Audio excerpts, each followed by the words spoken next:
அஸ்ஸலாமு அலைக்கும் வரஹ்மத்துல்லாஹி வபரகாத்துஹு. அன்புக்குரிய சகோதர சகோதரிகளே, அருமை தாய்மார்களே, இன்னைக்கு நான் ஒரு அற்புதமான துவாவை வாசித்தேன். இதை கண்டிப்பாக உங்களுக்கு சொல்லித்தர தந்துவிட வேண்டும் என்று எனக்கு எண்ணம் தோன்றியது. எனவே இந்த காணொலியை நான் உங்களுக்கு பதிவு செய்கிறேன். தபரானியில் வரக்கூடிய ஒரு ஹதீஸ், தபரானி என்று சொல்லக்கூடிய அற்புதமான நூலிலே வரக்கூடிய ஹதீஸ்.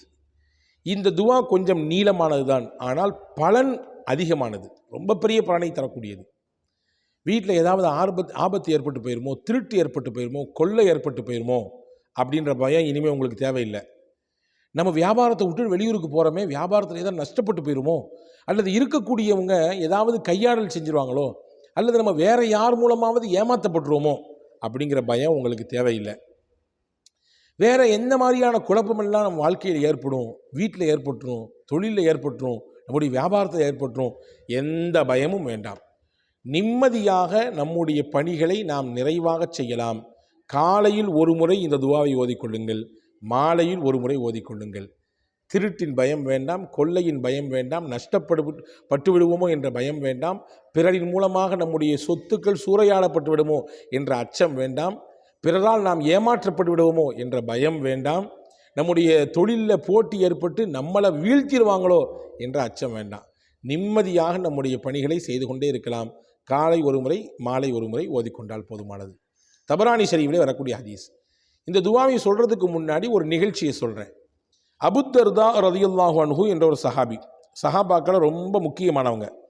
இந்த அபுத்தர்தா ரதியல்லாஹு தஆலா அன்ஹு அவர்கள் ஒரு நாள் கொஞ்சம் தூரமாக இருந்தாங்க, தன்னுடைய வீட்டை விட்டு கொஞ்சம் தூரத்தில் வெளியில் நின்றாங்க. ஒரு வேலை நிமித்தமாக அந்த இடத்துக்கு போயிருக்கிறாங்க. அந்த இடத்துல அவங்களுடைய வேலைகளை பணியை பார்த்து கொண்டு இருக்கும் பொழுது அவங்க ஊரில் அவங்க வீட்டுக்கு பக்கத்து வீட்டில் இருக்கக்கூடிய, அதாவது அந்த தெருவில் வசிக்கக்கூடியவர் இவரை பார்த்த உடனே பதறி அடிச்சுட்டு ஓடியாராரு. ஓடியாந்து சொன்னார், அபுத்தர்தா, உங்கள் வீடு பற்றிக்கிட்டு எரியுது, உங்கள் வீடு பயங்கரமான தீ விபத்து ஆகிப்போச்சு, கடுமையான சேதாரம் ஏற்பட்டு போச்சு அப்படின்னு சொன்னார்.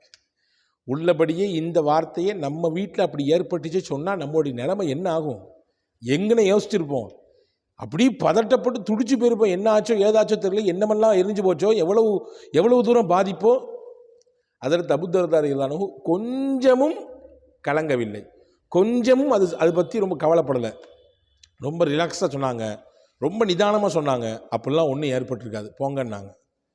வந்தவருக்கு பெரிய ஆச்சரியமாக போச்சு. நம்ம சொல்கிறோம், இன்னும் இவர் ரொம்ப கேஷுவலாக கடந்து போகிறாரு. கொஞ்ச நேரம் அவங்க கழிஞ்சுது, அவங்க வேலையை பார்த்துட்டே இருக்காங்க. இன்னொருத்தர் வந்தார், வேற ஒருத்தர் வந்தார். அவரும் சொல்கிறாருங்க, ஏங்க உங்கள் வீடு பற்றிக்கிட்டு எரியுதுங்க, அப்படிங்கிறாரு. இப்போ சொன்னாங்க அபூதர்தா ரலியல்லாஹு அன்ஹு, அதெல்லாம் எதுவும் ஏற்பட்டிருக்காது, அல்லாஹ் பாதுகாப்பா, நீங்கள் கிளம்புங்கன்னாங்க. ஒரு செய்தியை ஒரு ஆளுக்கு மேலே இன்னொரு ஆளும் சொன்னாங்கன்னா நமக்கே நம்பிக்கை இல்லாட்டியும் கூட ஒரு வேலை நடந்திருக்குமோன்ற எண்ணப்பாடு ஏற்பட்டுரும் இல்லையா? 2 பேரும் சொல்லியாச்சு, கொஞ்சமும் கூட அவங்க கலங்கவே இல்லை, கொஞ்சமும் தயங்கவே இல்லை. அவங்க பாட்டு அவங்க வேலையை பார்க்குறாங்க. கொஞ்ச நேரம் கழிச்சு 3வது இன்னொருத்தர் வந்தார். அவரும் இதே செய்தியை தான் கொண்டு வர்றாரு. உங்கள் வீடு பற்றி எழுதுங்க, ஊரில் அப்படி பேசிக்கிறாங்க, உங்கள் வீடு தாங்கன்னு சொல்லி எல்லாரும் சொல்கிறாங்கன்னு சொல்கிறாரு. அதில் அபூதர்தா ரலியல்லாஹு அன்ஹு சொன்னாங்க, அப்படிலாம் ஒன்றும் நடக்காதுங்க, அல்ஹம்துலில்லாஹ், அல்லாஹ்வுடைய கிருபையில் பேசாமல் நீங்கள் உங்கள் வேலையை பாருங்கள், நான் என் வேலையை பார்க்குறேன், அல்ஹம்துலில்லாஹ், எதுவும் நடக்காதுன்றாங்க. இப்போ இந்த 3 பேரும் ஒரே ஆள் இல்லை, டிஃப்ரெண்டான ஆட்கள், வேறு மனிதர்கள். ஆனால் சொன்னது ஒரே தகவல். 3 பேர் சேர்ந்து ஒரே தகவலை பதட்டத்தோடு சொல்கிறாங்கன்னா நம்மளுடைய நிலைமை எப்படி இருக்கும்? நம்மளை அந்த இடத்துல நிப்பாட்டி யோசித்து பார்க்கணும். இது ரொம்ப ஆச்சரியமாக போச்சு. கடைசியில் கொஞ்ச நேரத்துக்கு முன்னாடி செய்தி வந்துச்சு, அபூதர்தாவுடைய வீட்டில் எந்த பிரச்சனையும் இல்லை, அது பாதிப்பு உண்மைதான், தீ பற்றி எரிஞ்சது தான். ஆனால் அபூதர்தா ரலியல்லாஹு வீட்டுக்கு எந்த பாதிப்பும் இல்லை, அதுக்கு பக்கத்து வீட்டில் தான் தீ பற்றி எரிஞ்சிச்சு அப்படின்னு சொல்லி கதையை முடிச்சிட்டாங்க. இப்போ வந்தவங்களுக்கு ஒரு சந்தேகம், ஒரே செய்தியை 3 டிஃப்ரெண்டான ஆட்கள் சொல்லியும் கூட அபூதர்தா சின்ன கலக்கம் கூட ஏற்படலையே, ஒரு சின்ன பதட்டம் கூட அவருக்கு வரலையே, ஒரு முகத்தில் கூட ஒரு மாற்றம் ஏற்படலையே, எப்படி அபூதர்தான்னு கேட்டாங்க. அந்த சஹாபி சையதுனா அபூதர்தா ரலியல்லாஹு அன்ஹு சொன்னாங்க, ரசூலுல்லாஹ் கற்றுக் கொடுத்த ஒரு துவாவை நான் ஓதிட்டு தான் வேலைக்கு வந்திருக்கிறேன். ரசூலுல்லாஹ் சொன்னாங்க, எவர் ஒருவர் இதை காலையிலும் மாலையிலும் ஓதுகிறாரோ அல்லாஹ் இந்த மாதிரியான பெரும் ஆபத்துகளை, பெரும் கஷ்டங்களை, பெரும் நெருக்கடிகளை அல்லாஹ் அவருக்கு ஒருபொழுதும் கொடுக்கவே மாட்டான். நான் அதை ஓதிட்டு தான் வேலைக்கு வந்திருக்கேங்க, அதனால் நான் பயப்பட மாட்டேன்னாங்க அபூதர்தா ரலியல்லாஹு அன்ஹு. எவ்வளவு ஆழமான நம்பிக்கை பார்த்தீங்களா? இந்த நம்பிக்கையோடு நாமும் இதை ஓதினால் நமக்கும் இந்த மாதிரியான பெரும் கஷ்டங்கள், பெரும் இழப்புகள், பெரும் சோதனைகள், நம்மை அப்படியே ஒரு கணம் ஆட்டி பார்க்கக்கூடிய, அப்படியே உலுக்கி தள்ளக்கூடிய பிரச்சனைகள் எல்லாம் ஏற்படாது. இப்பொழுது நான் துவாவுக்கு வருகிறேன். கொஞ்சம் நீளமான துவா தான். கண்டிப்பாக இன்ஷா அல்லாஹ் வாய்ப்பு இருந்தால் டிஸ்கிரிப்ஷனிலும் ஸ்க்ரீனிலும் கொடுப்பதற்கு முயற்சிக்கிறோம். கண்டிப்பாக நீங்கள் பார்த்து ஓதி வாருங்கள். என்ன துவா அது? அல்லாஹும்ம அன்த ரப்பி லா இலாஹ இல்லா அன்த அலைக்க தவக்கல்து வ அன்த ரப்புல் அர்ஷில் அதீம். இதனுடைய பொருளை கருத்தாக சொல்லிவிடுகிறேன். வார்த்தைக்கு வார்த்தை அர்த்தம் இல்லாட்டியும் கூட கருத்து பொருளாக சொல்லிவிடுகிறேன். யா அல்லாஹ், உன்னை தவிர வணங்குவதற்கு தகுதியானவன் யாரும் இல்லை. உன்மீதே நாங்கள் நம்பிக்கை வைத்திருக்கிறோம். நீந்தான் அர்ஷுடைய ரப்பாக இருக்கிறாய். மாஷா அல்லாஹு கான வமாலம் யஷா லம் யக்குன். அல்லாஹ் நாடியது நடக்கும், அல்லாஹ் நாடாதது எதுவும் நடக்காது. லா ஹவுல வலா குவத்த இல்லா பில்லா.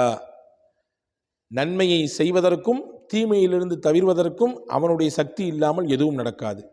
அல் அலியுல் அதீம். அவன் மகத்தானவன், அறிஞன், எல்லா விஷயத்தையும் அறிந்தவன்.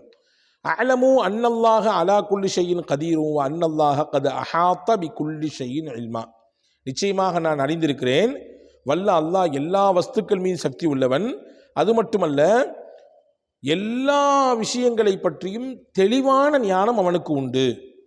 அல்லாஹும்ம இன்னி அஊது பிக்க மின் ஷர்ரி நஃப்சி வ மின் ஷர்ரி குல்லி தாபத்தின். என்னுடைய நஃப்ஸிலிருந்து ஏற்படக்கூடிய தீங்கிலிருந்தும் இன்ன பிற உயிரினங்களிலிருந்து ஏற்படக்கூடிய தீங்கிலிருந்தும் நான் யா அல்லாஹ் உன்னிடத்திலே காவல் தேடுகிறேன்.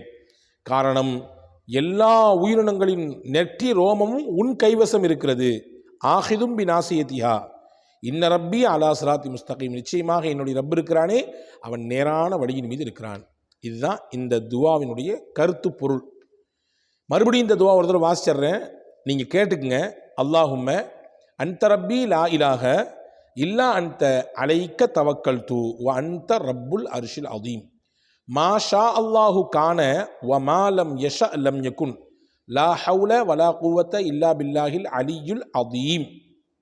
அலமு அன்னல்லாஹ அலா குல்லி ஷையின் கதீரும் வ அன்னல்லாஹ கது அஹாத பி குல்லி ஷையின் இல்மா. அல்லாஹும்ம இன்னி அஊது பிக்க மின் ஷர்ரி நஃப்சி வ மின் ஷர்ரி குல்லி தாபத்தின் அன்த ஆஹிதும் பி நாசியத்திஹா இன்ன ரப்பி அலா சிராத்தி முஸ்தகீம். இந்த துவாவை நான் காலையில் ஓதிவிட்டுத்தான் வந்தேன். எனவே தான் எனக்கு ஊர்ஜிதமாக தெரியும். எனக்கு 100% நம்பிக்கை எது, என் வீட்டுக்கு எந்த பிரச்சனையும் வராது. ஏன்னா ரசூலுல்லாஹ் சொல்லியிருக்காங்க, இதை ஒருத்தர் காலையில் ஓதிட்டார்னா மாலை வரை அவருக்கு பெரும் இழப்புகளும் சோதனைகளும் வராமல் அல்லாஹ் பாதுகாப்பான். மாலையில் ஒருவர் ஓதிவிட்டால் மறுநாள் காலை வரை அல்லாஹ் அவருக்கு பெரும் கஷ்டங்களும் நெருக்கடிகளும் சோதனைகளும் வராமல் அல்லாஹ் பாதுகாப்பான். எனவே அன்பர்களே, இந்த துவா ரொம்ப முக்கியமானது. தபரானிலே வருகிறது.